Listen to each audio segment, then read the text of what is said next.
Creating a marketing plan can be overwhelming. Do you focus on tactics? Do you focus on customers, on strategy? But here's the thing, every great marketing plan is based on a solid foundation. Today, I'll show you my method of making this solid foundation. I call it market landscaping.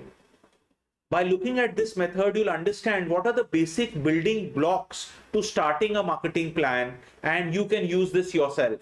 So now let's look at the market landscape framework. Now, friends, you might want to change some of these aspects, add a few. It depends on your brand or product, but these are the broad pillars that I use. Number one, it's really important to keep a winning aspiration. That will, give a picture. It will be both a goal and an objective, also a source of inspiration for you as a marketing professional or for your team, right? It is something you keep, that aspiration, winning aspiration becomes your inspiration, your goal. Second is current and future outlook. Look at where your brand, where your category is currently, and where do you see it going in the future, right? So important to give an idea for both. Stakeholder segments, who are the direct customers, the influencers. Again, this can vary as per your brand or industry, but this is an important part that you have to put, right? This is where from where you'll have your segmentation and targeting happening later. Channels, what are the channels which are important from a distribution point of view? Where are you strong? Is there some newer area that you want to go again to get to this aspiration that you have? Also, what are the last one is, what are the usage trends? What are the current practices that are happening for your customers or prospective customers? Is there a change about to happen in industry or your brand? So important to put this in here. See, these are the 5 pillars that I always use for this market landscape framework. Like I said, you can add a few or you can change some elements of this. Very important that you keep in mind that you don't have to be perfect over here. This is more like a landscaping, just filling in everything. You will come back. Strategy is iterative. So when you go in your marketing plan, you will come back to this later. Now, let us look at how this actually, what each of these pillars mean. So when we talked about, say, winning aspiration, right? What would this be? You define your winning aspiration. What does success look like for your brand? Okay. Analyze, if possible, not just market shares. How will the customers look like, say, 3 years, 4 years later? What is success to you? Second, current and future outlook, both for your brand and your category. How will the trends change? What are the kind of volumes and values that you're looking? What do you see 2 years hence, 5 years hence? So you can keep a certain amount of period where you look at how your market, your brands might change. Stakeholder segments, identify your stakeholder segments. Who are your key customers? Who are the influencers in your market, and are there any other key players? For example, you might have for pharmaceuticals, you might have societies and key opinion leaders who have a say in the product or the category. In different kind of industries, say business to business industries, which government could play a role. So look at, are there other key players as well?